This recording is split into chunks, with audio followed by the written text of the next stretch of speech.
Hoje é o segundo capítulo da nossa série Discipulado. Semana passada, nós falamos especificamente de discipulado como modelo.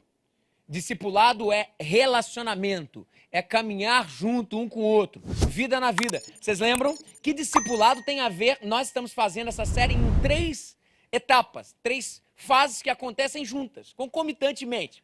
A primeira fase é a fase de receber princípios básicos centrais do que é discipulado. Nós estamos aqui, todo domingo nós recebemos. A segunda fase é toda quarta-feira, nós temos o nosso Atitude Vision, que foi anunciado, inclusive, hoje no Atitude News, e começou hoje o nosso Atitude News. E o Atitude Vision é toda quarta-feira, às 18h45.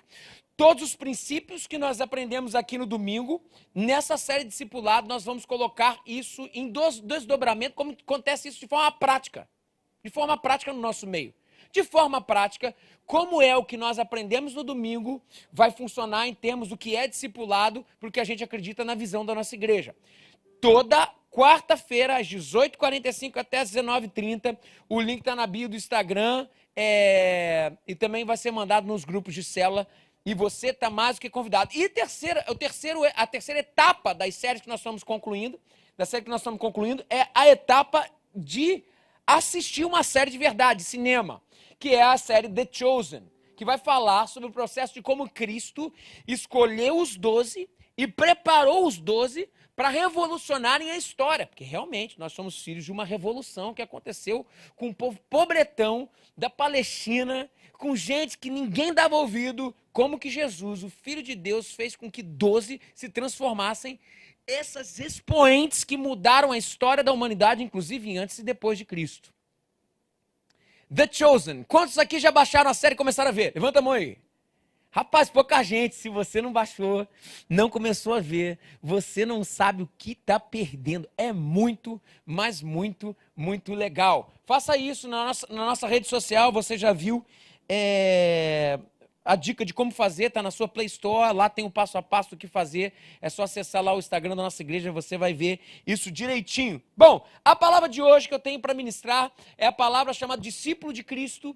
Eu quero falar sobre a perspectiva de um teórico que falou sobre discipulado, e ele escreveu um livro chamado O Custo do Discipulado, o nome da pessoa se chama Jonas Madureira. Eu vou falar sobre a primeira etapa, do que é discipulado, basicamente isso. E quais são as vertentes que o discipulado possui para que a gente entenda de fato. Discipulado foi uma palavra bem mal interpretada na língua portuguesa, a gente vai ver bem. Porque o discipulado em si, ele tem 2 princípios. O discipulado é uma palavra homonímia. É um bom nome para sua filha, se você quiser, você pode botar. Homonímia. O que é o homonímio? A palavra homonímia é uma palavra que é a mesma palavra, mas tem 2 sentidos. Por exemplo, manga. Manga é manga e a fruta, manga. Céu é céu, firmamento, e céu, região celestial. No português não faz distinção, no inglês, por exemplo, faz. Heaven, sky. São duas finalidades. Pois o discipulado, ele recebe 2 significados, 2 funções, apesar de ser uma palavra só. Na língua alemã, o discipulado, ele recebe essas 2 palavras, uma para cada significado, isso graças a Lutero. Lutero, quando traduziu a Bíblia, a Vulgata, né, que era em latim, para a língua alemã, ele fez essa distinção para que a gente pudesse entender sobre esses 2 caminhos de discipulado. Primeiro, o discipulado é trabalhado no sentido de ato de seguir a Cristo. Somos discípulos de quem? De Cristo. Então, nós seguimos a Cristo. E o desdobramento de discipulado é que, se seguimos a Cristo, recebemos uma função. É a função de ajudar pessoas a seguirem a Cristo. Então, o que é discipulado? Discipulado é tratado como ato de seguir a Cristo. E, em segundo lugar, é o ato de ajudar pessoas a seguirem a Cristo. O ato de ajudar pessoas a seguirem a Jesus, é importante a gente entender, só pode acontecer se o ato de seguir a Jesus já está sendo feito. É um negócio óbvio. Primeiro passo, primeira etapa do discipulado, nós entendemos que nós precisamos seguir a Cristo. E o desdobramento disso é que se entendemos que precisamos seguir a Cristo, precisamos cumprir a grande tarefa, que inclusive foi falado domingo passado, a grande comissão de Mateus capítulo 28, versículo 18, quando diz assim: vocês, se são filhos de Deus, se seguem a Cristo, vocês precisam ir e também modelar pessoas, fazerem discípulo, cumprirem esse id de discipular, de fazer discípulos à luz de quem Cristo é. É uma coisa importante a gente entender.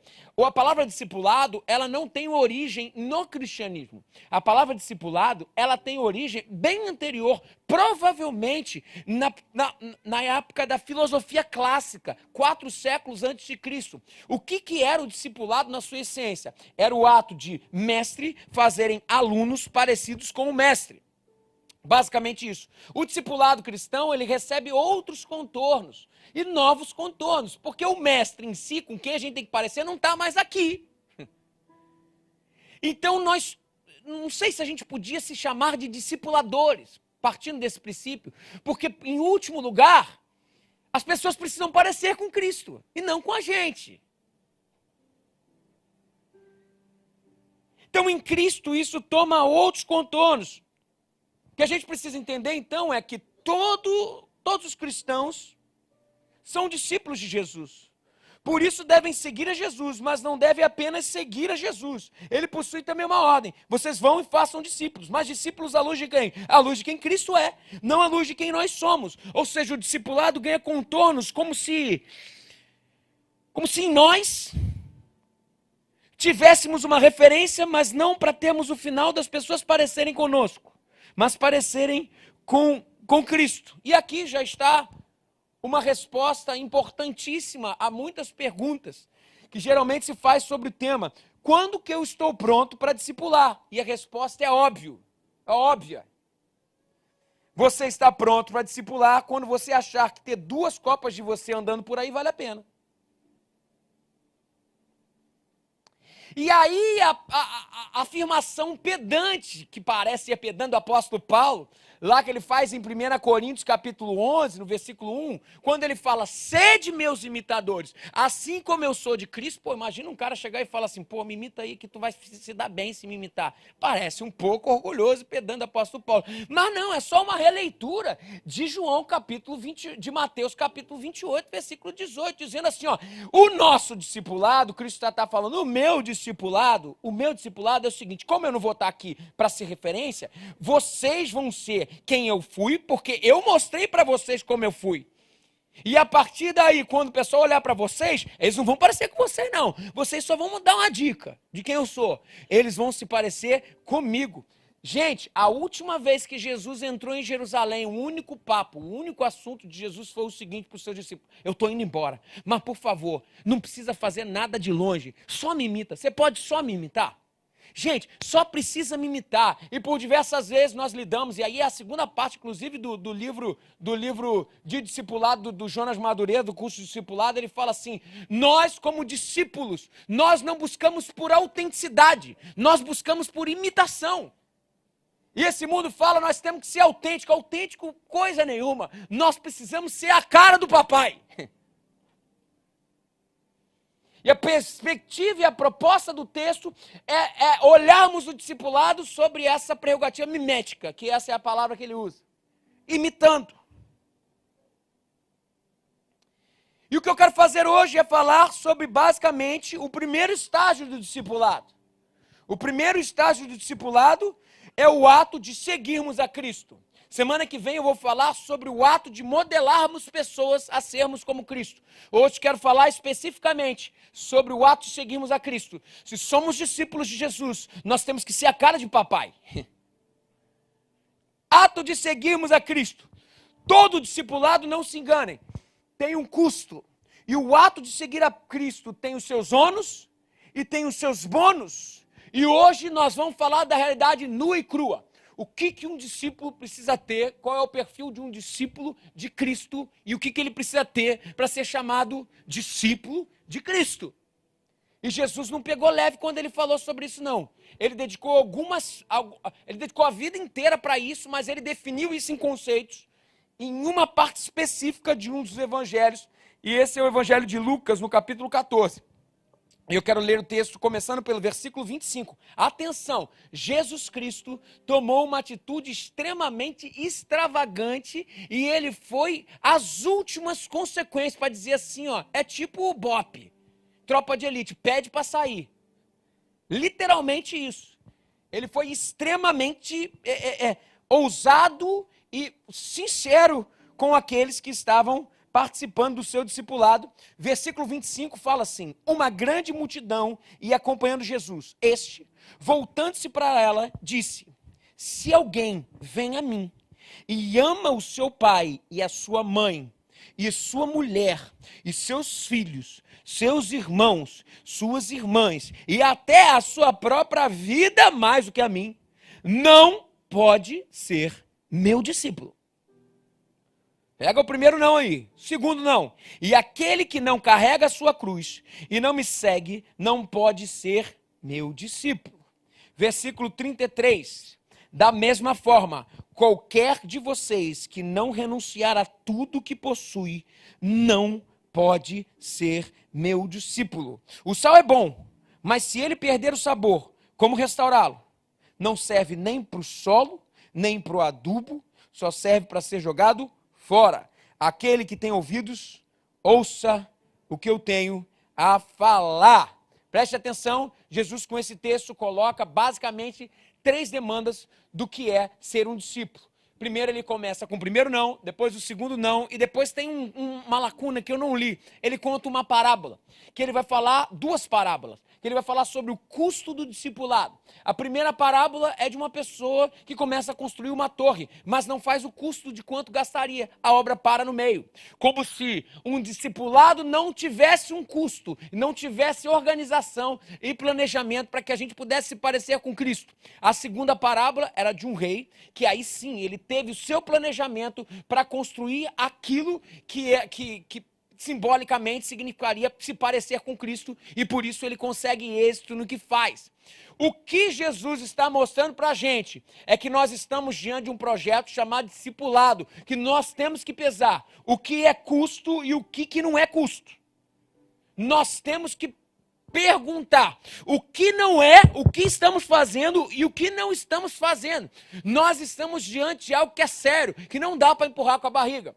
O próprio Cristo nos trabalha aqui diante de 3 demandas. A primeira demanda, que diz o que é ou não é um discipulado, é que o discípulo de Jesus, ele precisa de um certo amor. Versículo 26 vai falar. O segundo versículo que ele vai falar, a segunda demanda é que o discípulo de Jesus precisa de um certo sofrimento. Versículo 27. E a terceira demanda para ser um discípulo é que o discípulo precisa ter um certo desapego. Nós vamos discorrer sobre isso, mas o importante para a gente agora é entender que sem essas 3 demandas não existe discipulado. Você pode ter 2 demandas, se não tiver uma, você está acompanhando Cristo de longe. Você vai entender o porquê que falo isso daqui a pouco. Mas se você tem uma demanda, também não é suficiente. São as 3 demandas que nos credenciam a sermos chamados de discípulo de Jesus. Antes da gente entrar no texto, é importante entender para quem Jesus está dizendo essas palavras. E já diz logo no versículo 25 aí, uma grande multidão que ia acompanhando Jesus.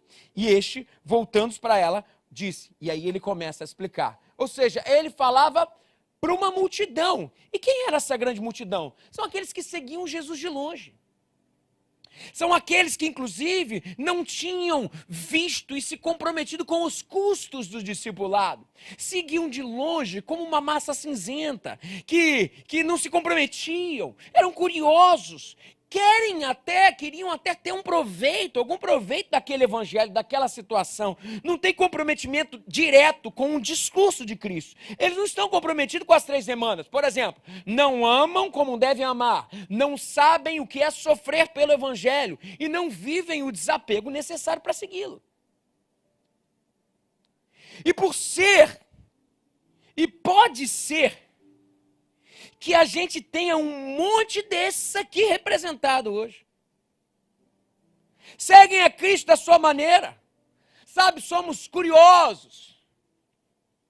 Que querem seguir Jesus de longe. Que querem os benefícios da comunhão dos santos. que querem os benefícios de serem igreja, mas não querem se comprometer com o Deus da igreja, com a obra do Deus da igreja. E hoje eu quero encorajar você que está aqui. Hoje é manhã de sair dessa multidão cinzenta e se aproximar do discipulado de Cristo de perto.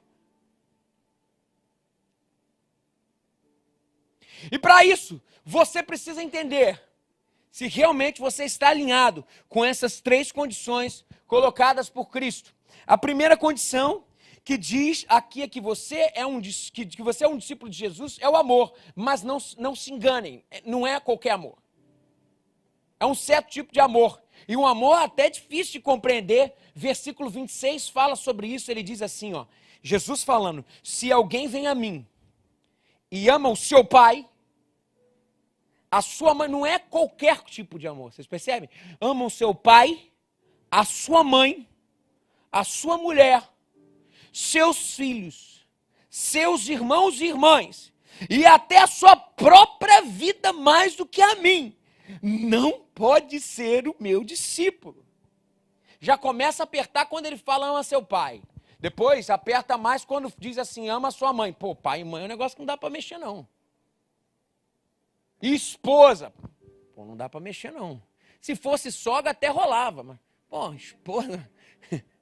Aí ele vai pior, ele vai para os filhos. É que tipo, Jesus vai enfiando uma faca no coração e ele não se contenta com a faca enfiada. Ele começa a torcer. Tem requintes de crueldade. E daí não para por aí, ele vai para os filhos. Depois de ir para os filhos, ele fala pior. Ele fala assim, se você ama mais a sua própria vida do que a mim, você pode esquecer que você não é discípulo coisa nenhuma. Sabe? Não é qualquer tipo de amor que fala. Mas amor acima de qualquer coisa, de qualquer pessoa. Não tem jeito, se você vai a Cristo e não consegue amar mais Jesus do que tudo à sua volta, você não consegue ser discípulo de Cristo. A pessoa que amar Jesus, mas ela quer amar apenas Jesus, sustentando tudo que ela tinha, amava. E a pessoa quer amar Jesus e quer ganhar tudo que vem na relação com Cristo, mas não quer perder. Vocês vão perceber que toda vez que começamos a falar sobre as 3 demandas, é literalmente uma condição de esvaziamento. É até que não nos sobre nada. Não tem o que perder, não quer perder. E ninguém vai conseguir amar Jesus sem perder. Ninguém vai conseguir seguir a Jesus sem abrir mão de algo. Não é, gente, que nós não deixamos de amar as coisas, nós continuamos amando as coisas, mas não amar mais as outras coisas como amamos a Jesus. Quando o discípulo ama Jesus, mais que tudo nessa vida, toda a nossa vida passa a ser amada não mais como Jesus, mas como aquilo que as coisas são. Pai é amado como pai. E ponto final. Mãe é amada como mãe. E ponto final. Filho é amado como filho. É filho e acabou. Filho não é propriedade sua, pai. Você não pode projetar o seu sonho no sonho do teu filho. É o sonho do teu filho. Marido, amado como marido. E ponto final. Ele não é propriedade sua. E o pior, vai além. O trabalho tem que ser amado como trabalho, colocado no seu lugar. O seu corpo tem que ser amado como o seu corpo. E ele é só um bando de carne, ponto final. Não pode ser colocado e elegido a status de Deus. E vai além. Promessa de Deus. Ser amado apenas como promessa de Deus. Quantas vezes nós erigimos a promessa a status da divindade? E aquilo que era para ser bênção de Deus, nós simplesmente trocamos pelo próprio Deus. Isso aconteceu com alguém muito importante na Bíblia, inclusive um patriarca chamado Abraão. Abraão recebeu como promessa de Deus Isaac. Vocês conhecem a história. Isaac cresceu em conhecimento diante da sociedade, diante de todo mundo, cresceu, foi uma bênção, caramba, meu filho, a gente não podia ter filho e Deus deu pra gente, até que chegou um determinado momento, um dia, que Deus acordou, Abraão falou assim, Abraão, hoje é dia de sacrificar a adoração, opa, vamos lá, Senhor, vamos para onde? Vamos para o monte, então beleza, só que você vai levar o seu filho e você vai sacrificar a sua promessa, uau! E a relação, tipologia que é colocada ali é o seguinte, é quando a promessa ganha status de Deus. O que ela precisa acontecer com ela? Ela precisa ser morta. Não tem como. O evangelho de Cristo é uma constante morte. E eu já até acostumei com isso. Por diversas vezes nós somos fabricantes de ídolos, porque a gente está falando sobre idolatria aqui. Nós somos fabricantes de ídolos. Deus nos coloca o sonho e a gente facilmente substitui o sonho pelo próprio Deus. Por diversas vezes eu idolatro a igreja. A igreja tem que conseguir, eu entendi que a igreja não pode ficar entre a minha relação com o Pai. Isso é para mim. Eu tenho que subir o monte. Eu tenho que sacrificar a igreja, porque isso aqui não pode ser simplesmente o final. Quantos ídolos nós construímos, quantas promessas que colocamos no lugar de Deus, mas Deus está falando para você algo muito claro hoje. Se alguém vem a mim e não ama mais o seu pai, a sua mãe, sua mulher, seus filhos, seus irmãos, suas irmãs e até a sua própria vida mais do que a mim, você não é discípulo coisa nenhuma. Quantos fazem um altar de adoração daquilo que perderam e vivem no passado em função daquilo? Meu querido, está na hora de perder. Literalmente jogar e falar assim, isso não é mais importante do que o meu Deus. Sabe? Estamos diante de um paradigma. Por diversas vezes olhamos para o nosso trabalho. E a pergunta que faço é, será que ele não é erigido a status de Deus? Sabe, não é que você tem que abandonar o seu trabalho, mas talvez o nosso trabalho não tenha que ocupar tanto a nossa agenda, a ponto de não termos tempo para Cristo, e o que ele nos comissionou a fazer. Quer ver a gente saber quem comanda a nossa vida, quem que é o nosso Deus? Abre a sua agenda. Do que ela está ocupada? Ah, meu querido, aonde está o nosso coração? Ali está o nosso tesouro. Sabe? Pergunta que eu te faço, na sua agenda existe lugar para Cristo? Sabe, talvez está na hora de ganhar menos dinheiro para chegar mais próximo de Cristo. Isso é demais de forte. Sabe, a segunda coisa que diz respeito se somos ou não discípulos de Cristo é que todo discípulo passa por um tipo de sofrimento. Aqui não estamos fazendo um ódio pietista à dor, como se a dor pudesse trazer Deus, mas não tem como enganar a vocês. O próprio Cristo nos colocou isso como premissa. Se somos discípulos de Cristo, seremos perseguidos. Ainda mais nos últimos tempos. Lógico que não se compara à igreja do primeiro século, que inclusive pagou com a vida. Mas eu acho que nós estamos caminhando para isso. Se nos posicionamos, somos perseguidos.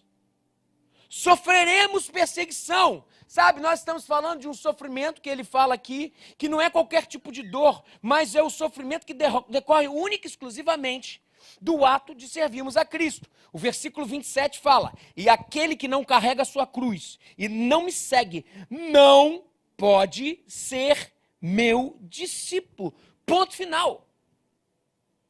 Lucas capítulo 9, Jesus fala isso, se a gente andar as nossas páginas um pouquinho para trás, Jesus fala isso de forma mais expressa. Ele diz o seguinte, e disse àqueles discípulos que estavam ali, é necessário que o Filho do Homem sofra muitas coisas e seja rejeitado pelos líderes religiosos, pelos chefes dos sacerdotes e pelos mestres da lei, seja morto e ressuscite no terceiro dia. E aí Jesus disse para todos, olha, se alguém quiser acompanhar-me, depois ele fala de todo sofrimento, ele fala assim, se alguém quiser acompanhar-me, negue-se a si mesmo, tome diariamente a sua cruz e siga-me. Pois quem quiser salvar a sua vida, vai perdê-la. Não tem como, porque está longe de Cristo. Mas quem perder a vida por minha causa, este a salvará. Sabe? Só pelo fato deles seguirem a Cristo é que Jesus está colocando. Eles vão padecer. Só pelo fato de servir a Cristo, nós vamos sofrer. É esse sofrimento por Cristo. Não se enganem. Não se enganem. Isso vai acontecer. Isso vai acontecer. E eu me lembro do apóstolo Paulo, na sua última carta. Assim diz o texto. A sua última carta escrita, antes dele morrer, o apóstolo Paulo ele deixa um tratado do que é o ministério para um dos seus discípulos, chamado Timóteo. Timóteo foi, inclusive, o que substituiu o apóstolo Paulo na igreja de Éfeso. E o apóstolo Paulo bota o jovem Timóteo e fala assim: Timóteo, eu tenho que falar para você um negócio. Eu vou dizer para você, eu já estou indo embora. Provavelmente, acho que é no capítulo 3 ou capítulo 4. Ele, inclusive, trata a sua morte como oferta de libação. Ele fala assim: olha, eu vou oferecer, minha vida já está sendo oferecida como oferta de libação, que era feita depois do sacrifício para lavar a mesa do holocausto, ou era com vinho, ou era com óleo. E o que acontecia era, ou seja, era algo agradável, que subia um cheiro gostoso. Ele trata a morte como não um problema, mas ele fala assim: eu tenho que te dizer antes de ir embora, o que realmente você vai enfrentar. Eu não quero te enganar. E o apóstolo Paulo faz cirurgia sem anestesia. Ele basicamente fala assim, lá no capítulo 1 de 2 Timóteo, no versículo 11. Logo no início ele fala assim, sabe esse evangelho? Eu fui constituído como pregador, apóstolo e mestre, pois essa causa também sofro, mas não me envergonho do evangelho, pois sei em quem tenho crido. E estou bem certo de que ele é poderoso para guardar o meu tesouro até aquele dia. E ele continua: tu, porém, meu filho, fortifique-se na graça que é em Cristo Jesus. E as coisas que me ouviu dizer na presença de muitas testemunhas, confia a homens fiéis, que sejam capazes de discipular outros.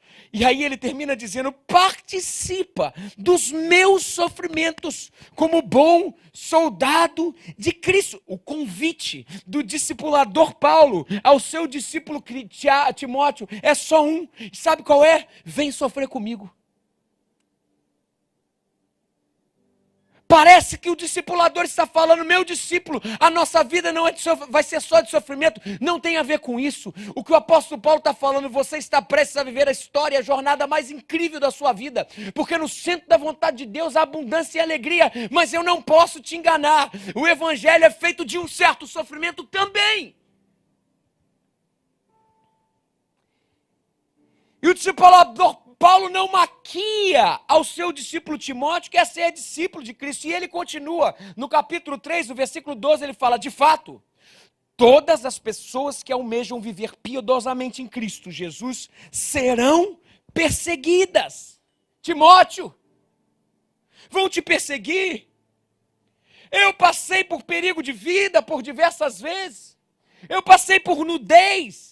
Eu passei por naufrágio, eu passei por frio, eu passei por prisões, eu passei por perigo de morte por diversas vezes, eu passei por perseguições, mas isso não é o pior. E ele continua falando, e eu falo claramente aqui, discípulos de Cristo, Neotimóteos como eu e você, ele falou assim: olha, tudo isso eu passei, pisei em cobra, fui envenenado, mas nada aconteceu, passa pelo fogo, passa pela dificuldade, é perigo, mas isso não é o pior. E ele fala para o Timóteo: Timóteo, a coisa pior que aconteceu é que quando eu estava para ser absolvido no tribunal romano, eu estava pronto para ser absolvido, quando eu olhei para a assembleia para defender a minha tese, eu não encontrei ninguém comigo. E aí ele continua dizendo, falando assim: Timóteo, eu não imputo sobre você, mas eu pensei que as pessoas estariam lá, aqueles que eu discipulei, aqueles que eu cuidei, aqueles que eu preguei o evangelho, e ninguém estava comigo no momento que eu mais precisava. Minto, tinha alguém, e o nome dessa pessoa era Alexandre. Alexandre, de acordo com os teólogos, ele era inclusive um cooperador da igreja de Corinto. Provavelmente, Alexandre, ele era uma pessoa influente na época. E o que poderia acontecer a partir daí? Alexandre poderia interpelar a favor de Paulo. Mas o que aconteceu? Ele interpelou contra. E Paulo foi condenado Timóteo, você pode passar por nudez, você pode passar por aflição, mas a pior coisa que pode acontecer é a traição. E eu vou te falar, Timóteo, isso vai acontecer. Alexandre, isso dói. Isso vai acontecer. Passaremos por esse sofrimento.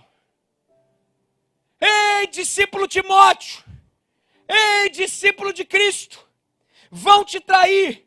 Vão te apunhalar pelas costas. Mas tu, e ele continua dizendo, depois que ele fala sobre isso tudo, ele falou assim, mas tu, porém, permaneças em Cristo, mas tu, porém, pregues a palavra. Ei, Timóteo, eles podem, você não. E ele termina dizendo, eu sei em quem tenho crido, e estou bem certo de que é poderoso para guardar o meu tesouro até o dia final. O discipulado de Cristo é um convite a sofrer pelo Evangelho. Não tem como. Sofreremos, você não tem noção. Alguns têm noção de quando nos posicionamos em construir algo que vai ficar para o reino de Deus até que Ele volte, que é o caso da nossa igreja aqui, o quanto de tribulação que tem acontecido no nosso meio. Mas, gente, isso é parte, porque só mostra que a gente está indo para o lugar certo. Porque está sofrendo perseguição, que soframos por amor a Cristo. Nós temos que oferecer os nossos corpos como sacrifício de libação perante o Senhor. Essa semana aconteceu algo que muitos falaram, meu Deus, que dificuldade, não sei o que, para mim foi bom ter acontecido. Para mostrar para a igreja, inclusive, que nós estamos diante de uma luta. Abrimos o nosso TL lá, o Attitude Vision, na quarta-feira, para dar o primeiro capítulo da série discipulada. Abrimos, tinham mais de 50 lá, quase 60. Em determinado momento entrou um monte de gente. Daqui a pouco, uma pessoa abriu o microfone e começou a compartilhar áudios pornográficos. Sim, para todo mundo escutar. E aí eu falei, gente, a hora está aberta. Eu fiquei assim, caramba, será que aconteceu alguma coisa? Daqui a pouco eu mutei, desmutou, começou a compartilhar áudio pornográfico. Daí o pessoal falou assim, pastor, exclui ele. Aí eu excluí, ele voltou. Daqui a pouco ele compartilhou a tela. Ele começou a colocar vídeos pornográficos para a gente e rir da nossa cara. Cancelei a turma, cancelei a sessão, abri um outro link, mandei para os grupos de célula, entraram mais uma vez, entraram 50 lá. E eu mostrei para o povo, isso foi permissão de Deus, eu falei, para entender que nossa luta não é contra a carne, não é contra o sangue, mas contra principados e potestades. Meus irmãos, vocês estão entendendo o que eu estou falando para vocês? Nós estamos em luta. Se a gente não entender isso, se a gente fizer hora extra, para o momento que nós estamos passando, nós vamos passar muita dificuldade, vamos fazer que nem Neemias. Com uma mão a gente pega a pá e com a outra mão a gente vai pegar a espada e lutar. E sabe qual é a nossa guerra? Sabe qual é a nossa luta? Sabe qual é a nossa ferramenta de guerra? São joelhos dobrados diante do altar, lutando contra as hostes e principados, sabendo que pela autoridade do nome do Senhor, as portas do inferno não prevalecerão contra a igreja do Senhor. Meus queridos irmãos, o Senhor nos proporcionou um alerta. E o que o Espírito falou ao meu coração é o seguinte: tudo que é intangível, tudo que nós não podemos mensurar, tudo que nós não podemos ir atrás. O Fábio está aqui hoje, ele tem lutado essa guerra comigo, ele e a esposa. Tem sido uma bênção para a gente. Tudo que não podemos mensurar, tudo que é intangível, tudo está sendo atacado. Tudo. Mas uma bênção que o Senhor tem nos dado, e eu vou falar mais uma vez para vocês, diante da autoridade do Senhor, quero posicionar a igreja nesse momento. Uma bênção que Deus tem nos dado é que o nosso oikós, a nossa família, o núcleo do que é ser igreja, o diabo ainda não conseguiu vir e fazer plantar as suas sementes. O que eu quero dizer é o seguinte, e nós somos muito prato cheio para ser isso. Nós somos uma igreja de 3 anos. Uma igreja de 3 anos não consegue construir raízes firmes e fortes. Ou seja, nós literalmente ainda estamos crescendo para baixo. Por isso a série discipulado. Nós precisamos fechar brechas. Nós precisamos fechar areia. brechas. E nós entendemos que essa igreja, que está baseada, plantada numa areia, por enquanto que ainda está criando base, ela facilmente pode ser destruída, porque o diabo faz assim, ele implode a igreja. Geralmente, são através das relações minadas que faz com que a igreja se exploda. Deixa eu pedir uma coisa para você, no nome de Jesus. Você pode, como igreja do Senhor, pagar um preço de ser um só coração no Senhor nele? Você pode fazer valer o que Provérbios capítulo 6 nos fala, que existem 6 coisas que Deus odeia, e a 7ª ele abomina, e essa 7ª se chama aquele que provoca contenda entre os irmãos. Meus queridos irmãos, que o diabo ataque fora, mas que dentro da nossa igreja ele não tenha soberania. Meus queridos, vamos fechar as brechas. Se você tem alguma coisa para falar com o seu irmão, vá falar com ele. Discipulado é lugar de confidencialidade. Então, no nome de Jesus, se é o seu discípulo, nada de passar para o seu supervisor. É o seu discípulo, vai resolver. O que a Bíblia nos fala? Lá em Mateus, o próprio Cristo nos direciona. Ele fala, tem alguma coisa? Vai. Se não, leva testemunhas. Depois, leva liderança da igreja. Tem gente que chega para mim para falar dos podres de outras pessoas. Eu falei, não quero nem saber. Vai resolver, pô. Gente, no nome de Jesus, vocês estão percebendo? Enquanto está fora, perifericamente, a gente mata nos peitos, a gente sofre um pouquinho mais, fica aqui, faz aquilo, a gente não é sujeito. Mas quando vem para o centro da igreja, nós podemos ser implodidos. E eu venho aqui exortar a igreja do Senhor hoje, de tapar as brechas e de ser um só coração no Senhor. Meus queridos irmãos, com todo amor e todo carinho, eu falo, no nome de Jesus, se posicionem em relação ao que Deus tem para a sua vida. Se posicionem como igreja e falem que Ele cresça, que o reino do Senhor cresça e Ele apareça acima do que eu penso, do que eu falo, do que eu ajo, mas Cristo seja exaltado. E a última, eu preciso terminar, a terceira condição que diz que você é um discípulo de Jesus, é que todo discípulo tem que ter um certo desapego. Nós fazemos parte de uma cultura de apegos ao que não tem que ser apego. Nos apegamos a coisas, nos apegamos ao que não tem que ser feito. Lógico, tem bicho que... Bicho é bicho, é bom, é gostoso, maravilhoso. Mas tem bicho que dorme na cama e o filho dorme no sofá, o marido dorme no sofá. Tudo bem que muitos vão ficar com raiva de mim agora, porque tem gente que...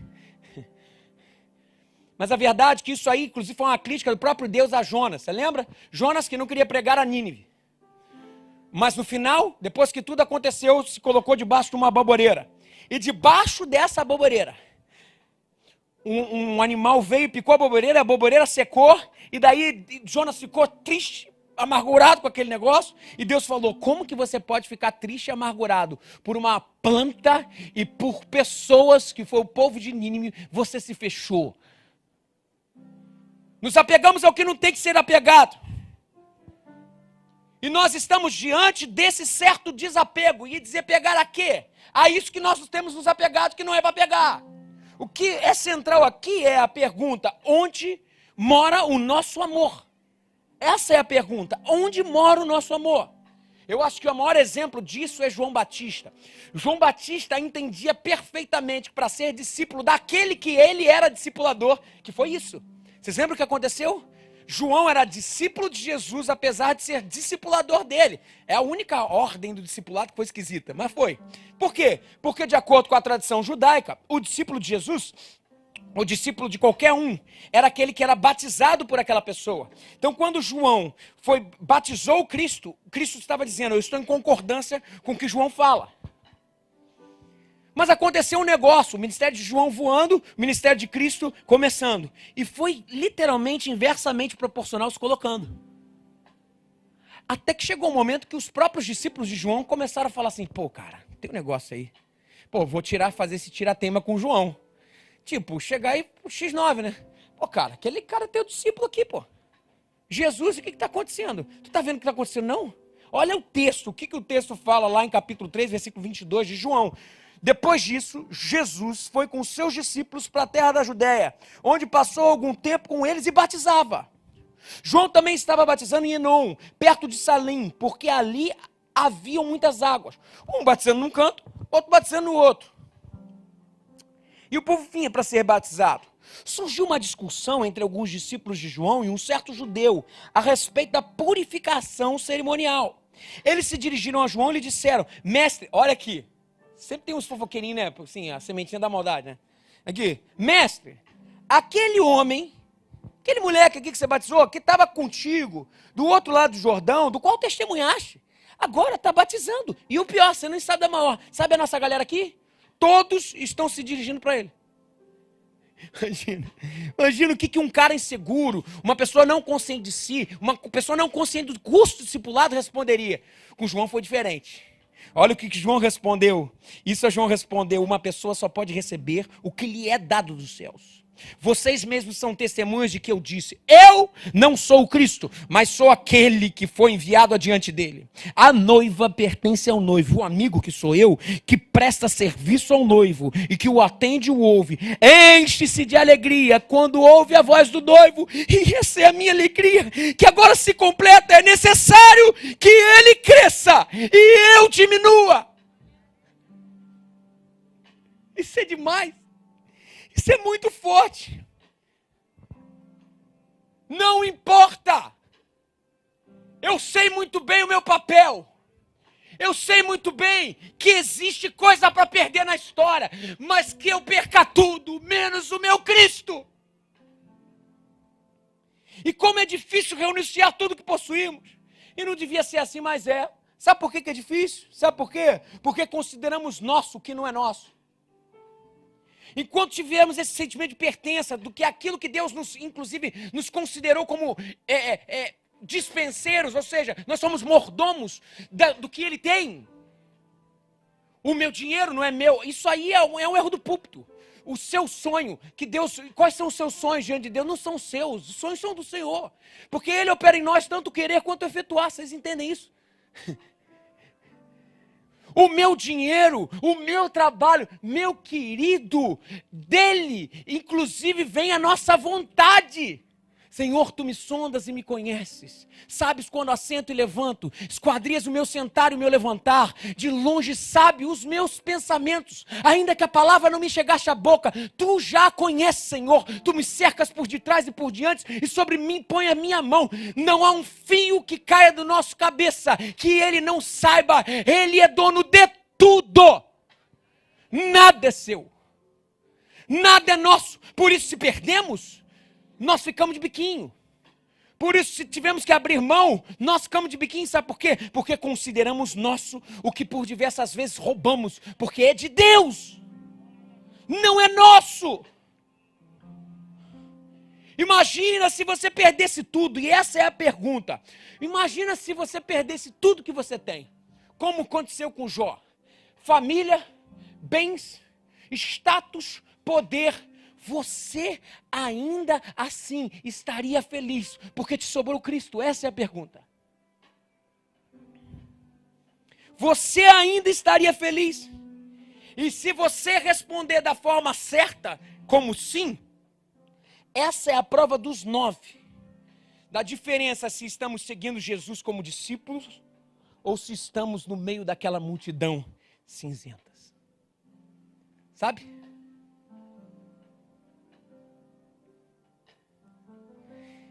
Eu, quando criança, sempre cantei uma música que minha mãe me ensinou. E a música é exatamente a expressão do que é esvaziamento. Quem fez foi Lutero. E a música Baptista, é Batista Raiz, tem até P. E é assim, olha. Se temos de perder família, bens, poder. Olha que lindo. E embora a vida vá, por nós Jesus está e nos dará teu reino. Se todas as coisas não tivéssemos mais, mas sobrasse o reino e o Cristo, não nos falta nada. De certo que ainda que a figueira não floresça, que não haja fruto na vide, e talvez que o produto da oliveira minta, ainda assim exultarei no Deus da minha salvação. Não tem jeito. Tudo que nós somos não pode ser definido pelo que seguimos, não pode ser definido pelo que conseguimos conquistar. Nossos desejos revelam o que nós amamos. Afinal, nós somos aquilo que amamos.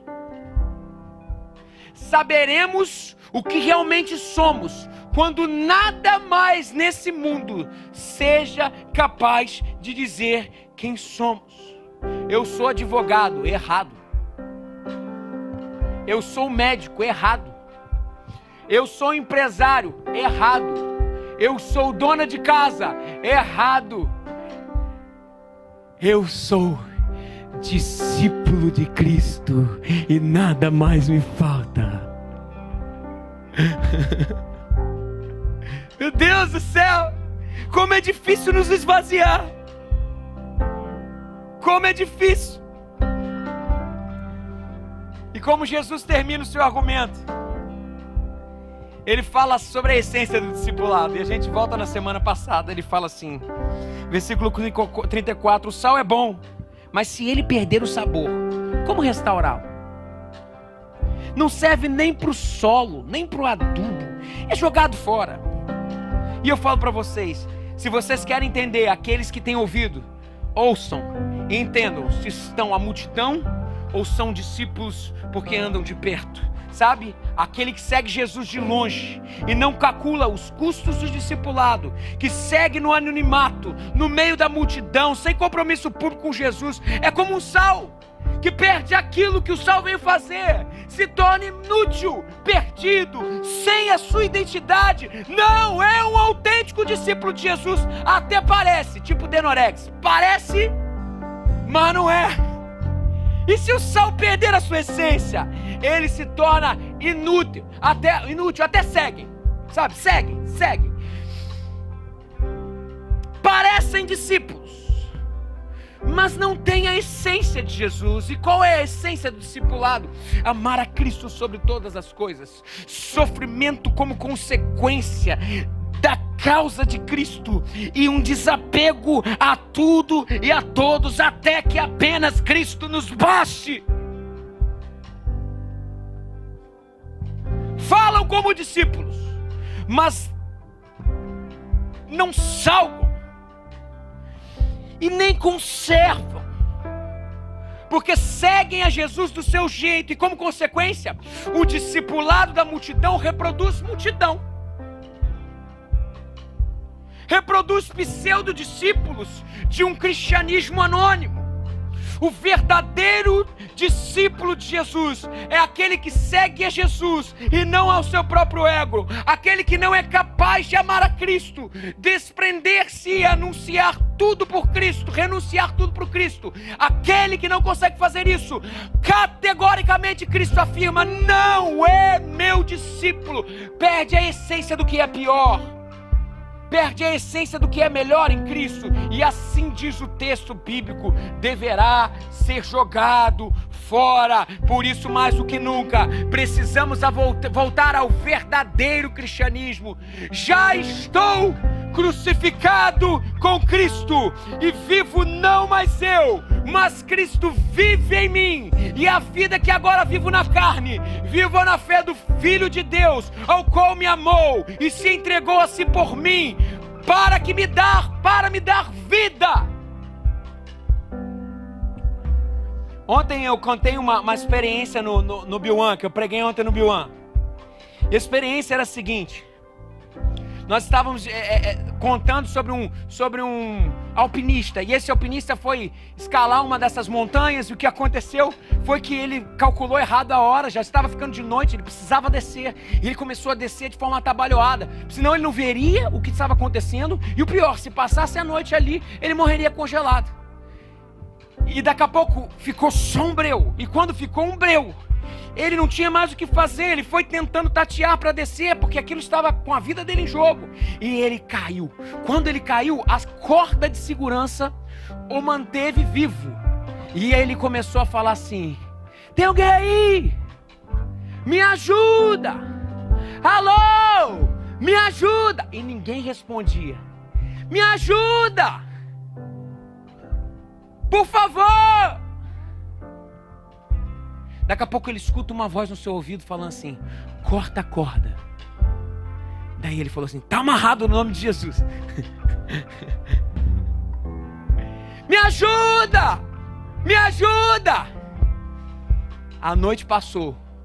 A equipe de busca logo, na primeira hora da manhã, foi ao lugar para procurar o rapaz. E quando chegou lá, o rapaz estava morto, congelado, mas de forma inusitada. Ele estava a 2 metros do chão. Sabe? Não tem como viver o discipulado de Cristo sem escutar a voz do Mestre e sem ponderarmos que há um custo.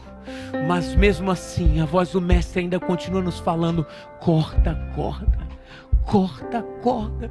Mas Senhor, eu vou dar 5 passos atrás. O que eu vou fazer? São 5. Meu querido, você não está entendendo. Você está a 2 metros da sua salvação. Porque quando caímos e cortamos as cordas, eu aprendi um negócio com o Senhor: quando estamos fracos, somos fortes. Quando somos pobres, é que somos ricos. Quando caímos, é que nos levantamos. Por isso aprenda a cair para cima.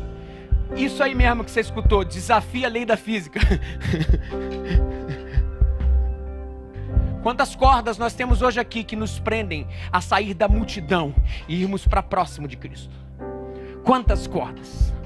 Hoje o Senhor me chama e te chama aqui, como aquele alpinista.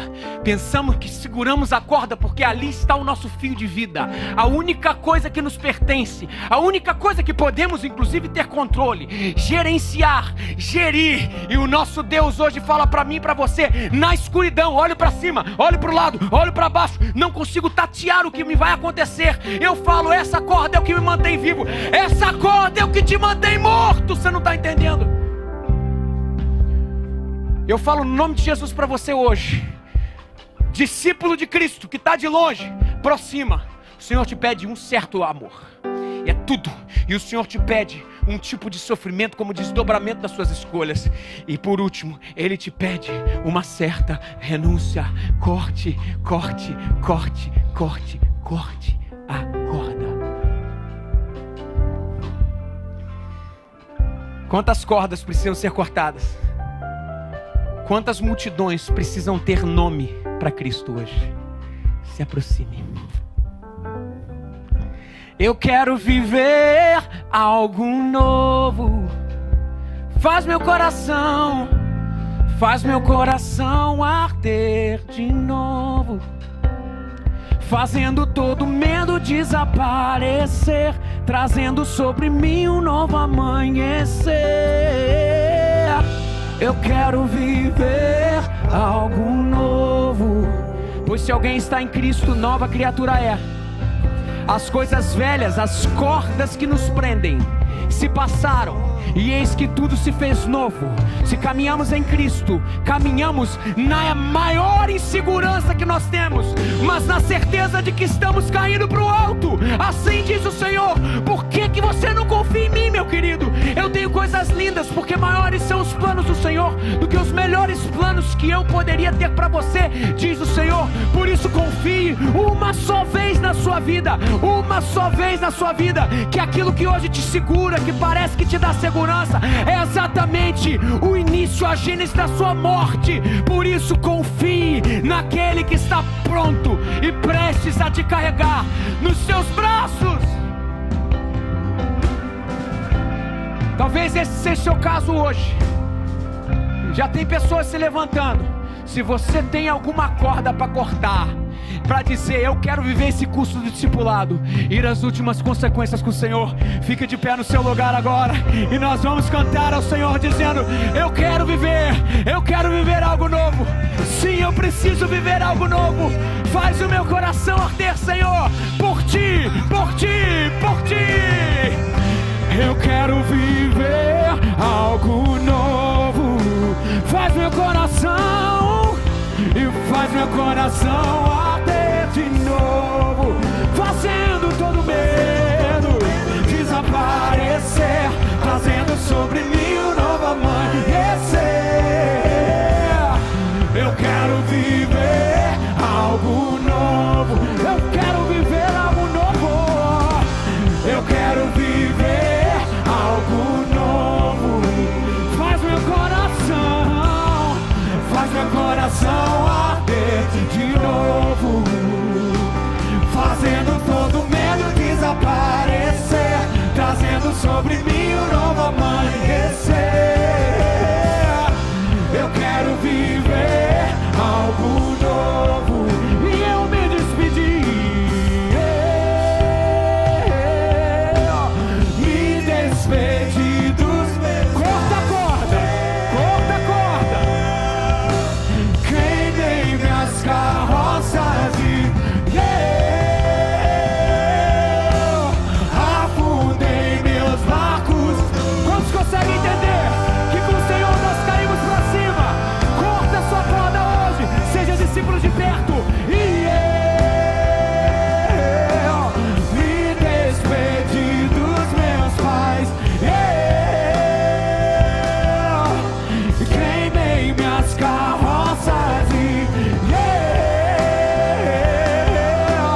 afundei meus barcos no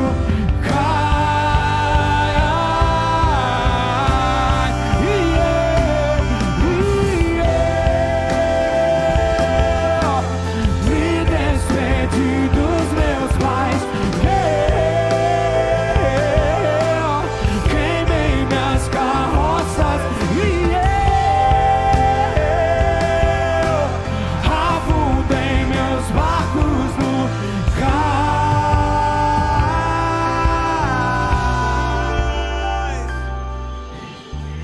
Pra onde eu irei se eu não tenho pra onde voltar? Só tenho você, Deus, palavras de vida eterna. Pra onde eu irei se eu não tenho pra onde voltar? Só tenho você, Deus, palavras de vida eterna.